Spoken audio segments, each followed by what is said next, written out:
The concept of personhood is a very deep and philosophical term. In fact, philosophers themselves cannot decide what constitutes personhood.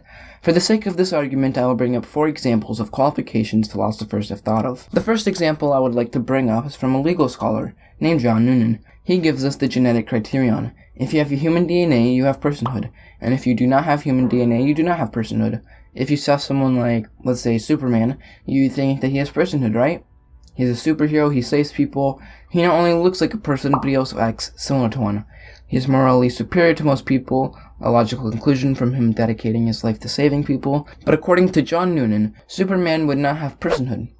Now I know that might be a silly example because of course it's fictional, but what about the non-fictional? Well, the reason most philosophers stray away from this idea is because it clearly states anything that contains human DNA has personhood. That would entail that the cells in my mouth have personhood, or a corpse.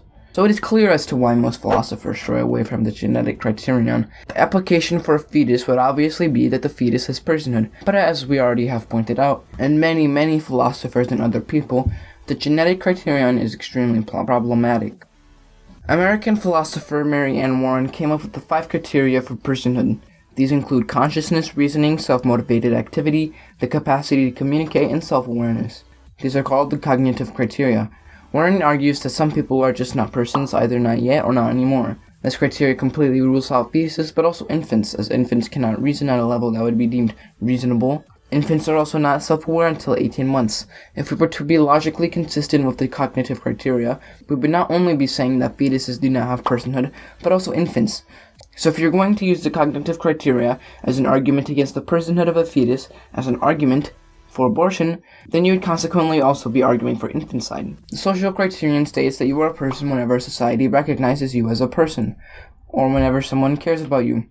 This allows society to change its view on a person over time. For example, when someone commits an atrocious act, let's say rape and murder, they are no longer viewed as having personhood. This applied to abortion would mean that if the mother, or anyone for that matter, cared for the fetus would obtain personhood. But the social criterion also has a flaw. The flaw is that if an individual who is good and moral, healthy human being, but no one cared about him, he would be deemed as having no personhood. So if you were to use this argument as a justification of abortion, you would consequently be arguing that anyone who no one cares about could be murdered and they would be justified in being murdered. By doing that, you would be blatantly allowing for murder against not only fetuses, but also adult human beings.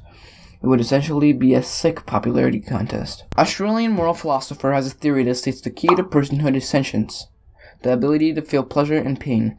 It subsequently states that it's wrong to cause unnecessary pain to anything that can feel. If it cannot feel, we do no harm by excluding it from the group of beings that matter. Applied to a fetus, this would mean that any fetus under the age of 23 weeks is not a person, because they do not have the ability to feel pleasure or pain. Humans in persistent vegetative states also can feel no pleasure or pain, so they would be discounted from having personhood. So again, if you were being logically consistent, you would be justified to kill anything that cannot feel pleasure or pain, humans in vegetative states and fetuses under 23 weeks. And if you're to argue that you cannot kill anything that can feel pleasure or pain, you would argue that you would not be justified in killing humans, most animals, and even some plants.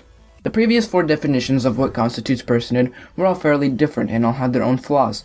So to argue for personhood over the abortion issue, one would need to come up with an agreed definition of what constitutes personhood. Example, if I were to have a debate with someone, we would come up with an agreed definition, or use one such as the genetic criterion or the social criterion, etc. As was stated before, each of these are problematic or have a flaw that can be pointed out in the argument of abortion, regardless if you are pro-abortion or pro-life. The argument depends on the definition of what constitutes as personhood, as even philosophers debate constantly over it. Thanks for watching. If you enjoyed this video, give it a like, subscribe, and see you guys next time.